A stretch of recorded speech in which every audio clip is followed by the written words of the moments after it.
Did you know Variety, the children's charity, is the entertainment charity started by a group of show business people who found an abandoned baby in a theatre way back in 1928. These kind-hearted performers raised so much money to help the lost child that they began helping other children. And Variety, the children's charity, was born. Read the full story and support the entertainers charity that supports kids in need today. Visit variety.org.au. You're listening to the School of Hard Knock Knocks podcast with me, Maury Morgan. Ladies and gentlemen, your next comedian. Shouldn't drink on an empty head, you know that, don't you? That is the shittiest heckle I have ever heard in my life. Everyone in this room is now dumber for having listened to it. What's a bucket list? You have dangerously underprepared yourself for the shit that is about to get real. When you hear the name Anthony Ackroyd, you might recall Loud Shirts, The Big Gig, Hey Hey It's Saturday or Kevin Rudd.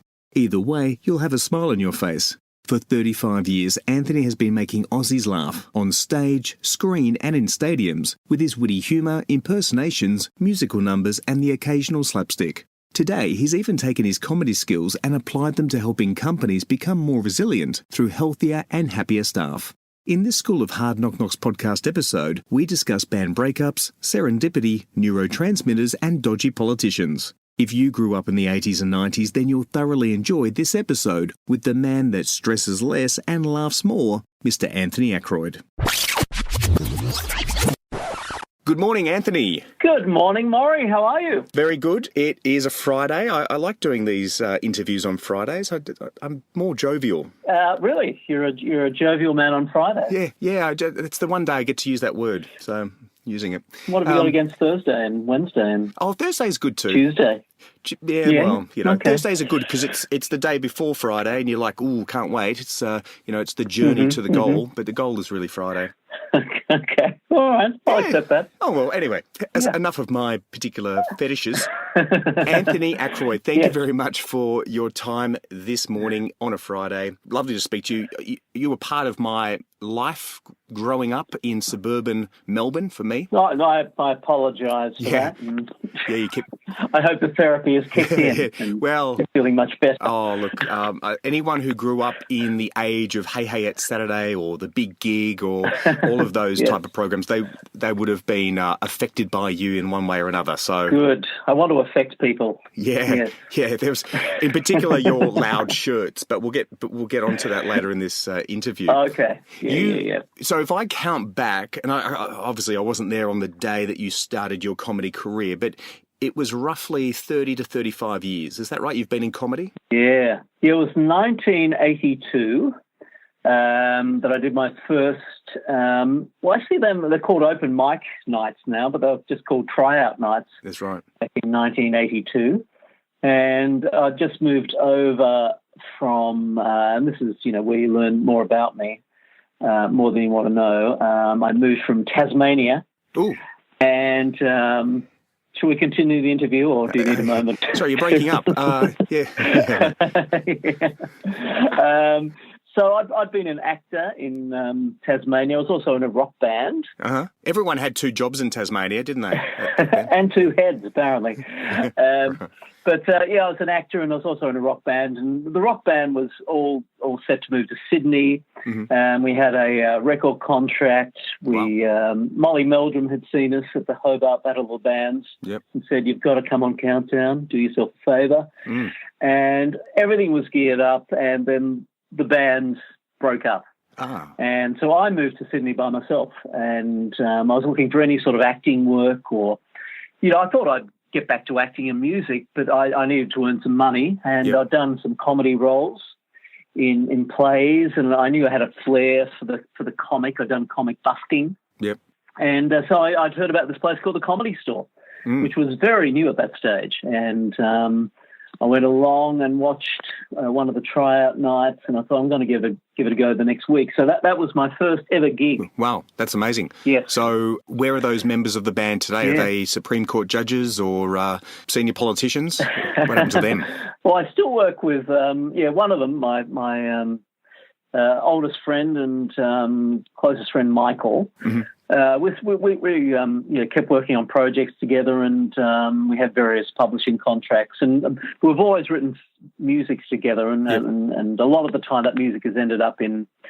It's been purpose written for shows that I've done. Yep. You know, I did one about parenting. I've done one called "At Last the Truth About Everything." I've done one called "Ecstasy and How to Get It," and I've always incorporated music. So that relationship has continued. Some of the others, one became a teacher, and others unaccounted for. Maury, really? Okay, all right.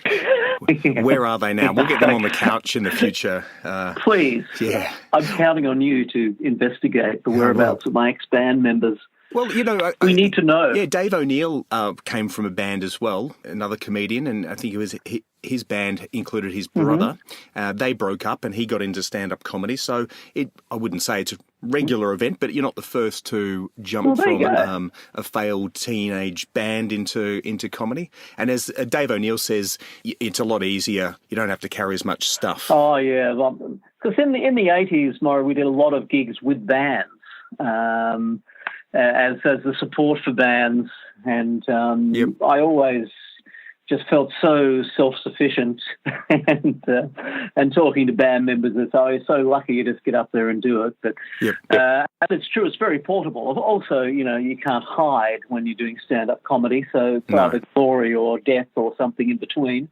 Yeah, that's right. And one of my gigs was supporting the Vinyls.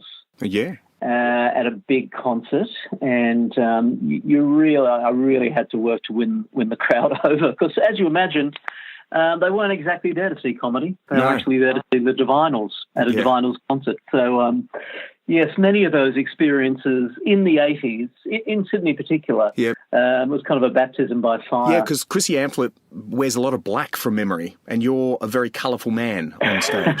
Yeah, well, I don't know how that happened, really. It wasn't really I got very well known for wearing colourful shirts, and with strange designs, and eventually I got them purpose made and designed for me. But it just grew out of my natural fashion sense, or lack of, or uniqueness of, however you'd like to term it. Yep.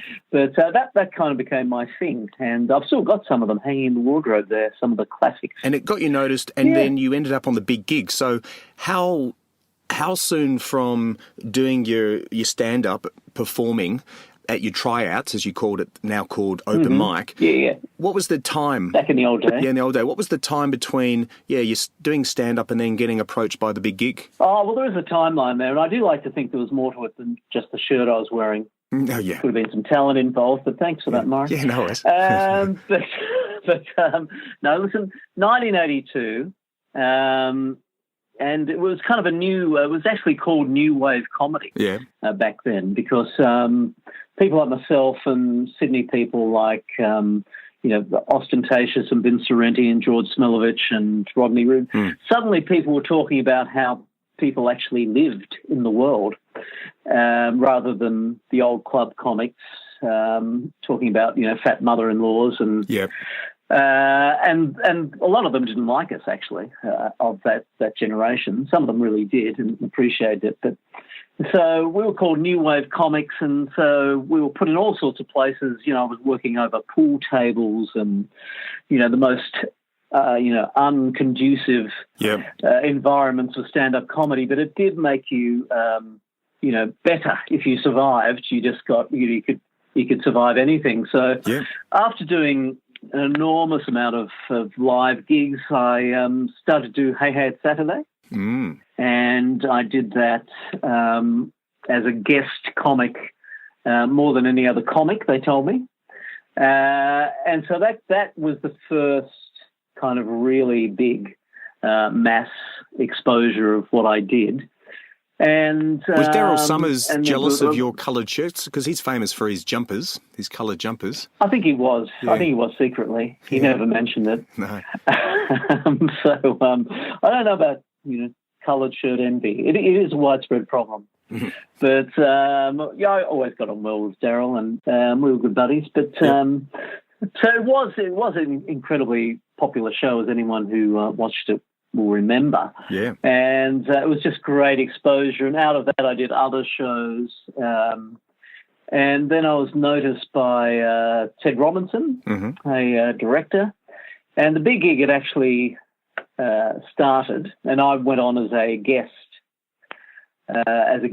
stand-up comic, and I did a routine about getting stoned, which now seems very, so what? But at the time, no one had gone on television and really honestly talked about that and going to the 7-Eleven and the effects of that, and it just created a huge impact. And I remember Ted and also Patrick Cook, who was the head writer, coming up to me and saying, "Do you have any other routines like that?" And I said, "Well, actually, I do." So I did another guest appearance, and then I became a cast member. So that was 1989. Right. That happened, and that took everything to another kind of rung up the ladder in terms of exposure, and it was a very adventurous show. It was, yeah. People like Glenn Nicholas and the Doug Anthony All-Stars and Gene Kitson, Wendy Harmer, and when it was live, it was absolutely live, so anything could happen. Yep. And it was a very exciting time. You had programs like The Comedy Company and Fast Forward and Full Frontal, and it was a great time to be doing comedy. Yeah, certainly it was a great time to be a kid watching comedy on TV. So, that's my claim to fame. So you went from the big gig, and I understand from speaking with Glenn Nicholas that the stage area of the big gig was tiny, and they used a lot of mirrors. It looked a lot bigger on TV. Yeah, there was sometimes smoke and mirrors. Yeah, right. But there was certainly, there was the stage areas weren't huge at all, and but the oversized,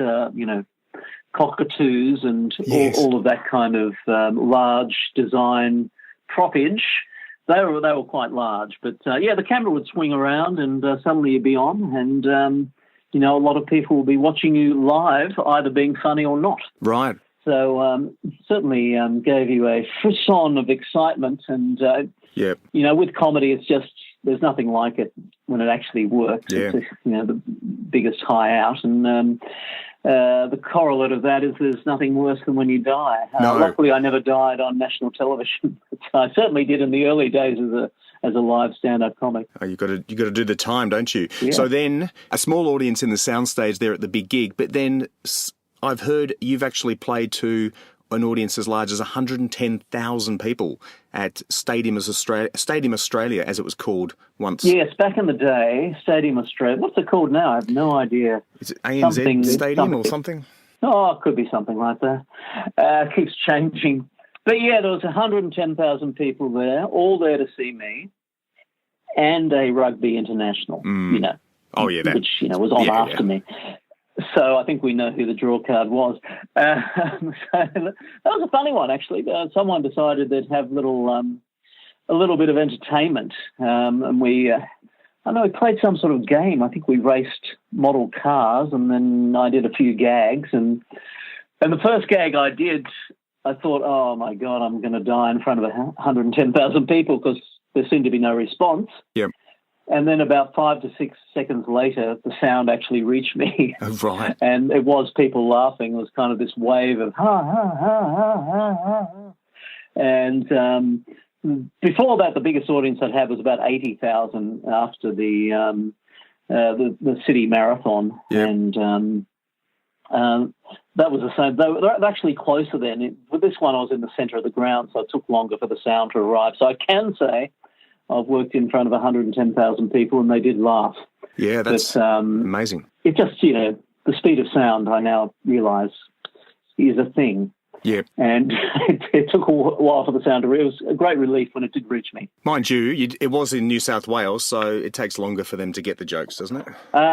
Sorry, that's my Melbourne City bashing, isn't it? I'm not going to enter into that debate since I did live in Melbourne for 3 years as well.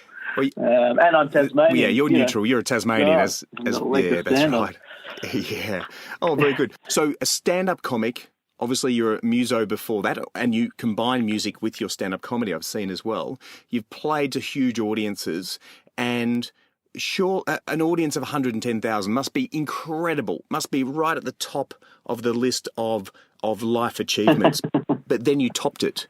You topped it with the Wheel of Fortune. Your name was the hidden word or words. It was. Where were you when you discovered that? Well, I've got a history with Wheel of Fortune because during that big gig time, I did Celebrity Sale of the Century, if we remember that one, and Celebrity Family Feud, which was a bunch of comics, and then Celebrity Wheel of Fortune. Right. And then later, I got a call from another comic who said, I just saw your name used as the clue, the jumbled up clue where they leave, how does it work? They leave spaces, don't they? Yeah. And, there was a guy there, and John Burgess, yes, I think, that's right. could have been, the host. Yep. And, so I was the clue. And so I rang channel whatever it was that used to show Wheel of Fortune. Maybe it's still going. I have no idea. But and they kindly gave me the tape. So it's actually on my show reel. Yeah. It's always in my introduction because, as you've rightfully indicated, what's bigger than 110,000 people in a stadium? Wheel of Fortune being the clue. That is incredible. Yeah. So, I thought about retiring after that, but I had so much to give. You did. I had so much left to give. Well, thank God Kevin Rudd came along because you have quite a history. Not many people say that, That's true.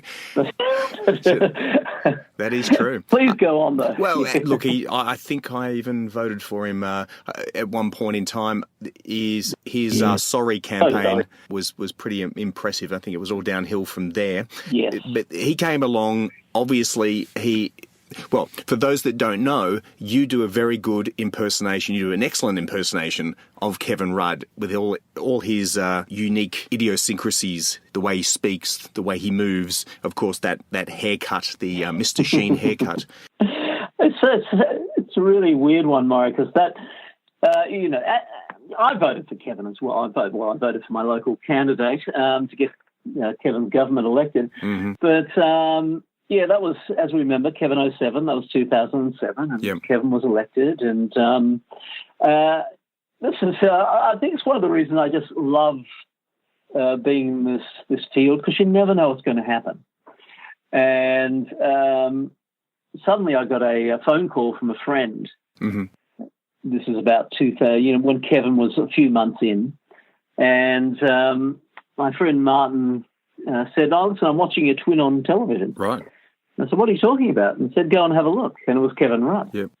I thought, what's going on here? Then I do a show called Thank God It's Friday, which I know is your favourite day, so you'd love that show, which is a radio show. And I work with people like Gene Kitson, who I used to work with on the big gig. And so she said, Anthony, you've got to do Kevin Rudd. You look like him and you sound like him. And I did not see this, Mark. No. In any way. No. I had no clue that people perceive me as looking and sounding like Kevin Rudd in terms of programmatic specificity and conceptual synthesis. He really shakes my sauce bottles. So being a comic who seizes opportunities, I still remember, actually, and it was at a big special, Thank God It's Friday, which is a radio show, but it does have a live audience. And usually we have about 60 people in the studio, but this one had 300 people in the foyer of the ABC. And I'd got a dodgy wig, dodgy kind of blonde wig, and there was a question about Kevin Rudd, and I turned around, so my back was to the audience, and I put the Kevin wig on, and then I just turned around, and there was this kind of sound, followed by this huge burst of laughter. And I felt like I pulled off this incredible magic trick, like I had become Kevin Rudd.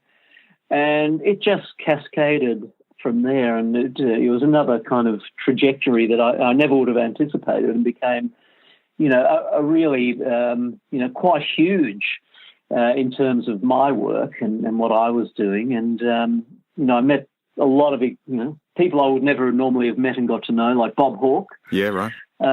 Who just loved the Rudd impersonation, also hates Kevin Rudd. And did you learn Mandarin to make the character truly holistic? Well, let me say this, Maury. And I know you're a Mandarin speaker, so you know that's totally bogus. But Well, you said thank you. Thank you, yes. I think I got something. The rest I'm not sure about. If you just go sh enough, people think, well, maybe that really is a Chinese dialect. But people used to love that when I'd go into a kind of cod Mandarin, and I just had enormous fun and went on enormous adventures, and then you got stabbed in the back. Yeah. Well, yeah. He got stabbed in the back, but you got stabbed in the back as well. Oh no, I felt it, Murray. I felt it. Yeah. I still Where remember were you that on the day? I mean, we all remember where we were when Kevin got stabbed in the back by Julia Gillard. Where were you? I was at home, and I'd be saying to friends, and we had we had a TV show planned where Kevin was the lead character. We had, this whole radio thing and ad. People were approaching me about ads, and it was all planned. My future was laid out. And I've been saying to friends, you don't think that Tony Abbott could really defeat Kevin Rudd? And I said, no, he'll get another 3 years. And lo and behold, I was at home one day, and I think there were murmurings the night before from memory, so I had an uneasy night's sleep, and the next day, let's just say, Maury, that Kevin Rudd wasn't the only person crying that day.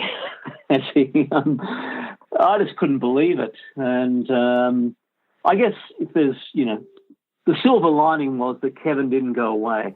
Yeah, he stayed in Parliament, and as we know, he plotted his return. So the work continued, then it would die away. Then every time he challenged, it would pick up. And then, of course, in 2013, he came back. Yep.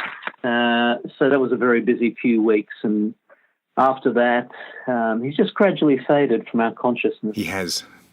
And the only, even though Kevin faded away, a few months ago, and you probably noticed this yourself, Maury, there was a new president of the United States elected. I've heard a rumour. His name is... Yeah. What's his name again? What's his name? Donald J. Trump. He's huge. And as soon as he was elected, I just got inundated with messages saying, you've got to do Trump. Yeah. You've got to do Trump. So that is my new character. He's, equally idiosyncratic and weird and offbeat. And so I include a little video of Kevin in my Donald Trump act. Yeah, right. So Kevin still lives on in video form in my act. As I do, Donald, tremendous success. And then one day you're going to wake up and there's going to be a news report. He's either been killed on the golf course by a stray golf ball or a sniper bullet, and then you're going to start all over again. Sure, I accept that. That's a risk I'm prepared to take. for the good of humanity. That is good. So on the topic of laughter and talking about the professional edge of laughter, because obviously you're getting, with Kevin Rudd, you would get approached by organisations and corporations and TV shows to come on and talk and make people laugh. Mm-hmm. This then shifted your business. You actually got into the workshop space, the keynote space, and you now have a very successful business. Essentially, my understanding is teaching people how to engage with happiness, build happiness, and most importantly, link happiness to return on investment in corporations. Yes, I've noticed that corporations like return on investment and profit and that kind of thing. Well, actually, the timeline on that is that I'd started that business. This is before Rudd. And I'd actually said to people, that's it, I'm not, I'm just going to focus on the talks and the workshops. And they're really, really satisfying. A lot of them are for corporations. Some are big public ones. But then Kevin came along, and lo and behold, I was back on stage as a kind of stand-up comic / impersonator. So my involvement with the workshops, emphasising the benefits of humour, laughter, fun, positive energy, that began actually in the late 90s. Right. And I have a major workshop called Stress Less, Laugh More. Yep. And I really enjoy the research, actually. I love the finding out about the benefits of laughter and how they apply to a corporate environment, how people can improve their communication and their creativity and their resilience and their teamwork. And that's still a really big part of what I do.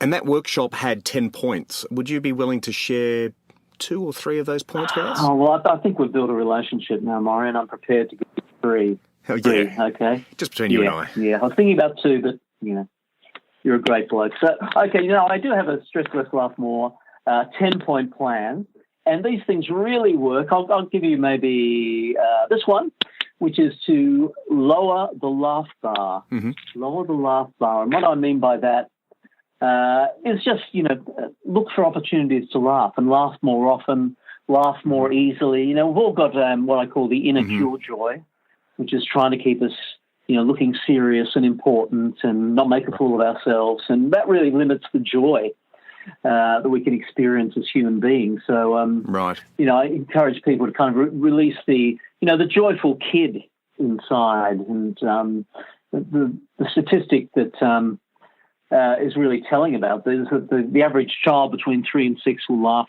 400 to 600 times a day. Yeah. And the average adult laughs 12 to 15 times a day. So why should the kids have all the fun, really? So just lower the laughter. Well, there's a guy in my street down in South Melbourne. I think that's pretty close to that kid level. As he walks up and down the street talking to himself. Well, that's optional. Solo. Is he speaking to a mobile phone, perhaps, with an earpiece? Into a bottler. No, he's just mad. Okay. So kind of amazes me sometimes. This is a new thought to some people. I think, maybe I could actually have more fun. Maybe that's allowable. Another one, a big one that people really respond to is point number 3 in the plan, which is consume less stress. Right. By which I mean we take so much stress into ourselves through media, mainly. Yes. Watching news stories, getting more details on top of the other details about how terrible things are happening everywhere, and checking emails constantly, and reminding ourselves of all the urgency. So, that's something that people, particularly in corporate environments, they really respond to that and think, okay, maybe I could have more fun and less stress by consuming less stress through mainly digital devices, I find. Yes. I mean, we used to live in villages, Maury, and, occasionally someone would ride in on a horse and say, the king's not well. And we go, oh, dear, that's a bit stressful. But that'd be it. Was that Tasmania in the 80s? The 70s.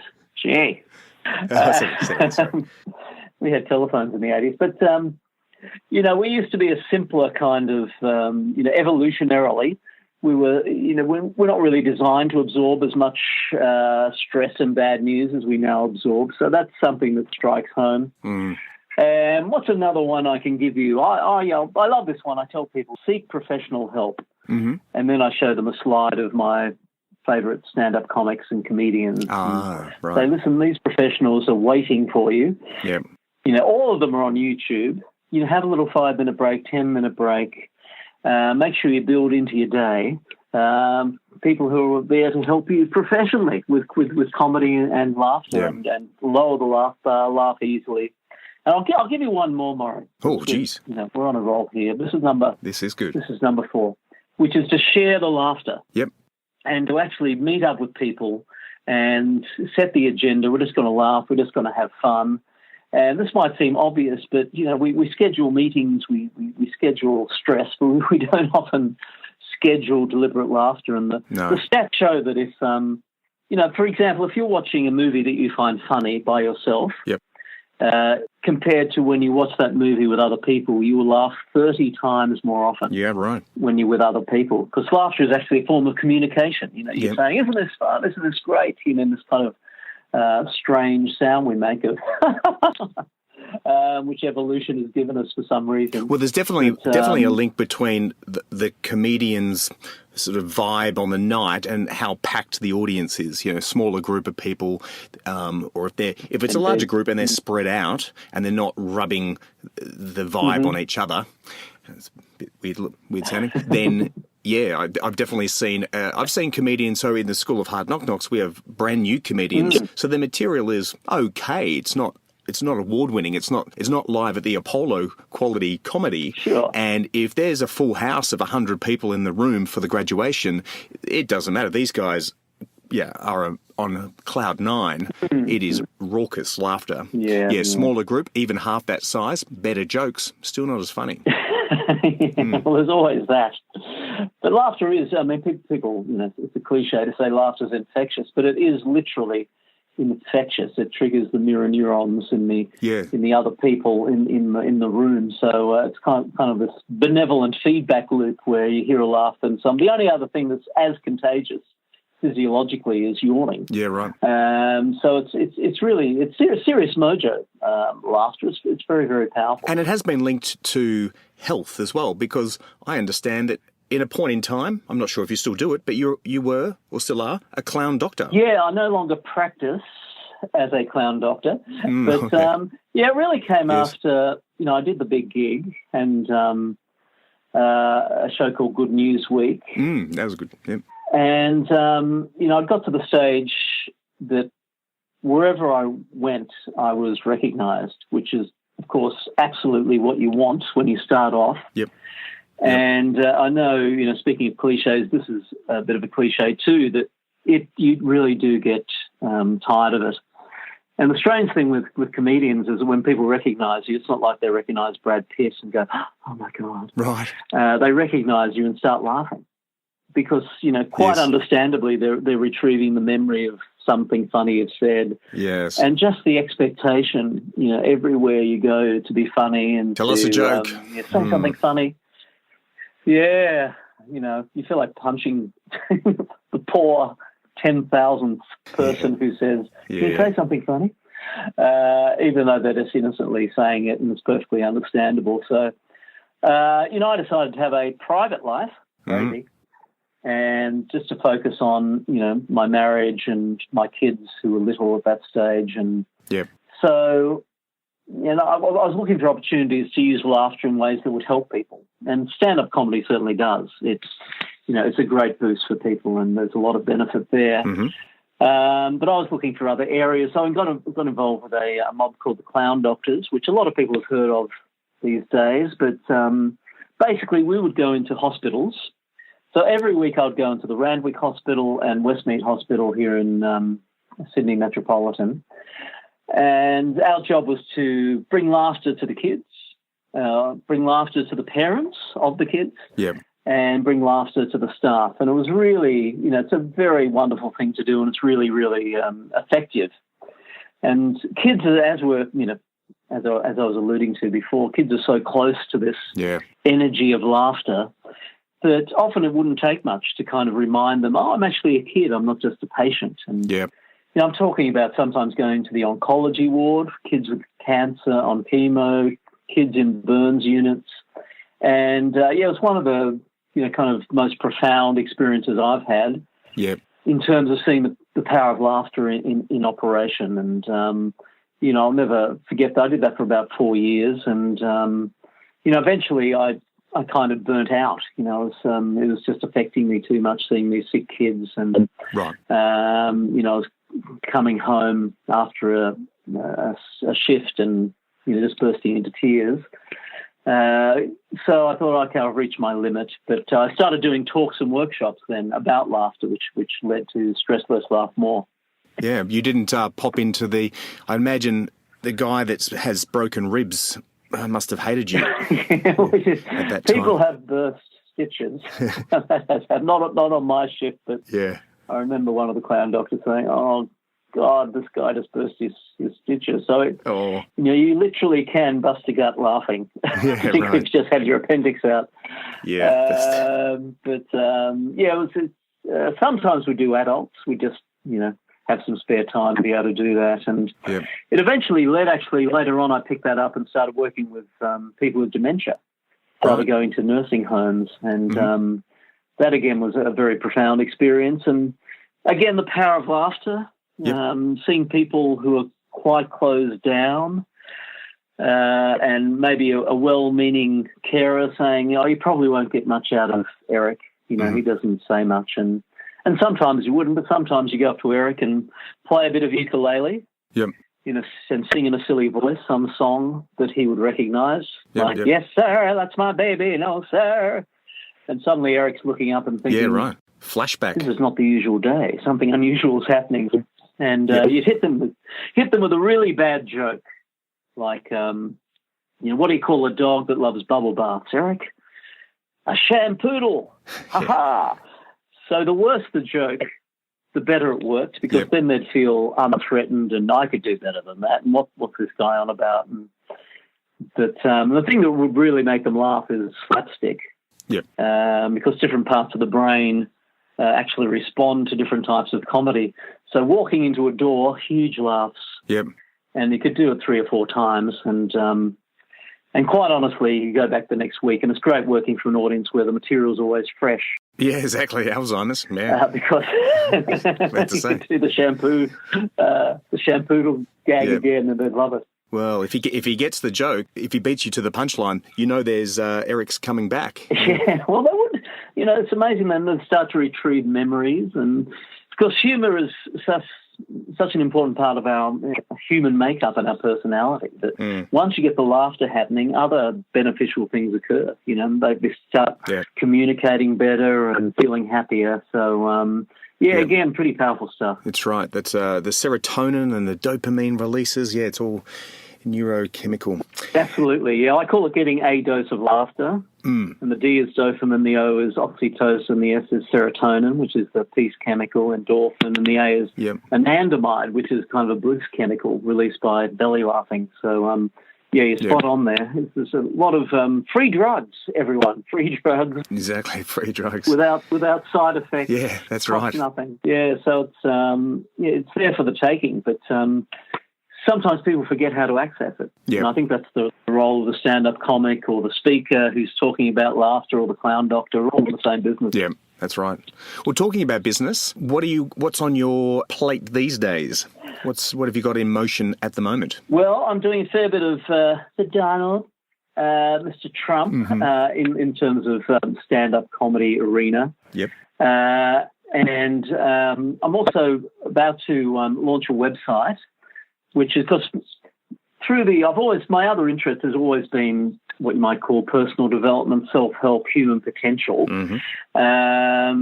which has gone alongside my interest in comedy. So I'm combining the two for a pretty unique website, which people will see soon, that it kind of delivers courses and information that's going to help people in different areas in a way that's really accessible and fun. So that's my main thing at the moment. Excellent. And we also have I'm working with, I went to Kuwait last year as a speaker for their first ever happiness conference, and I'm working with the people over there. We're going to do a documentary called Happiness in the Middle East about, this new concept of, deliberate creation of happiness.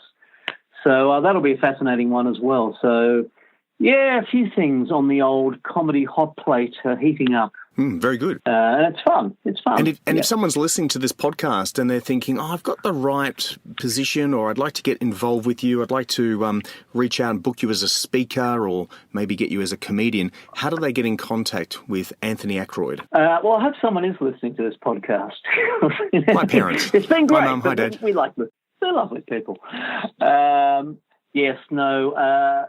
Please reach me, people. Anyone interested in booking me or just asking a question or just saying hi at anthonyackroyd.net. anthonyackroyd.net. Fantastic. I welcome your inquiries and your communications. Yes.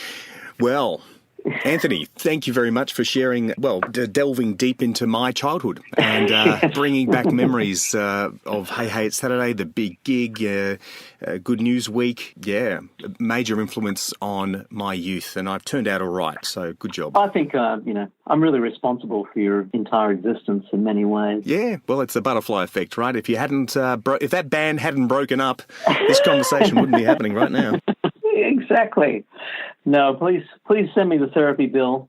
And no, it's a great thing. I meet people all the time, having done this for so long, who say, "Oh, yeah, I remember when you did that, and I used to love this, and I saw you at this place." And so, as you progress in this career, and you get a few decades under your belt, a lot of good karma builds. And I just love hearing from people who've remember this or that. So thank you for watching back in the day, and it's been a pleasure sharing with you, Maury. Thank you.